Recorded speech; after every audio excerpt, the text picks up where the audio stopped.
সাইজির একটা গানের আদেশ করেছেন, আমি অপার হয়ে বসে আছি, ওহে দয়াময় পারে লয়ে যাওয়া হয়। পৃথিবীতে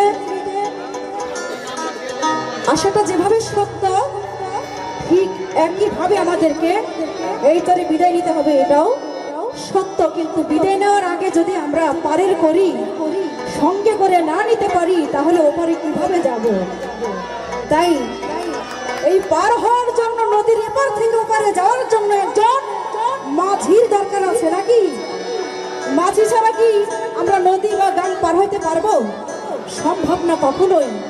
তাই এই নদী পার হওয়ার জন্য, একটা সাগর পার হওয়ার জন্য একজন গুরু হচ্ছে আমাদের পথের দিশা, একজন কান্ডারি, আমাদের একজন মুর্শিদ, যার হাত ধরে আমরা নদী পার হয়ে ওপারে চলে যাব। কার কাছে? আমার নবী মুহাম্মদ রাসূলুল্লাহ সাল্লাল্লাহু আলাইহি সাল্লামের কাছে। আমার আল্লাহ বলেছে, আমাকে পাওয়া যতটা সোজা, ঠিক ততটা কঠিন আমার হাবিবকে পাওয়া। আর আমার নবী বলেছে, আমাকে পাওয়া যতটা সোজা, তার থেকে বেশি কঠিন হচ্ছে এই পৃথিবীতে একজন মুর্শিদকে পাওয়া। তাই মুর্শিদের অনুগত যারা হয়েছি আমরা, অবশ্যই যেন আমরা সেই মুর্শিদের বাণী এবং তার কথা যেন আমরা মেনে চলি, তাহলেই হয়তো আমাদের মুক্তির দিশা এখান থেকেই মিলতে পারে। তাই সাইজি বলেছেন,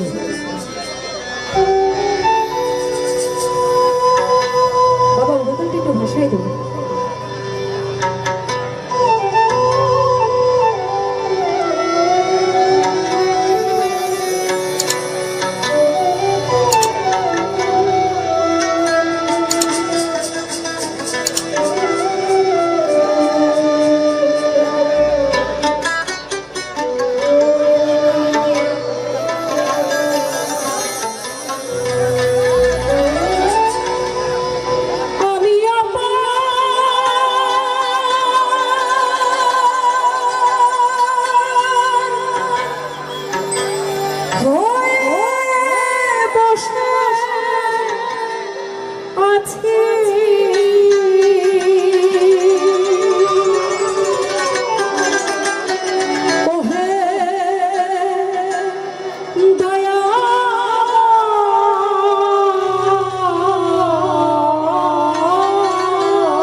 ভানুষে বসিল পাটে ও দয়াল তোমা বিনা ধরস কাটে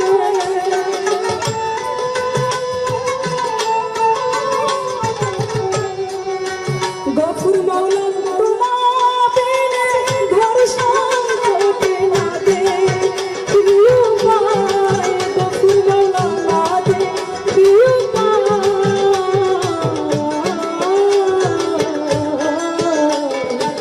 পারে লয়ে যামায় পারে লয়ে যামায়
আমার ভজন সাধন চিরদিন পথে গমন ও দয়াল নাই আমার ভজন সাধন চিরদিন পথে গমন আমি নাম শুনেছি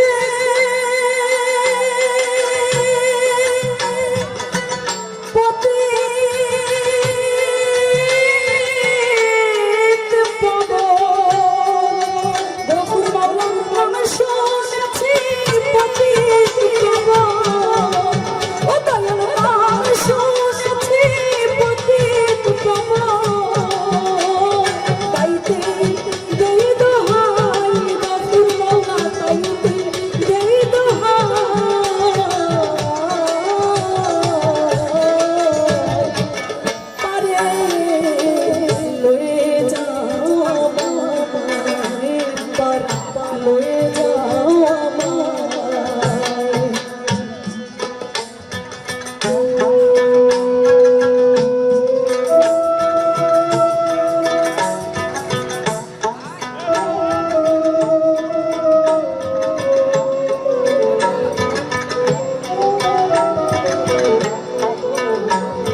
দিলে গতি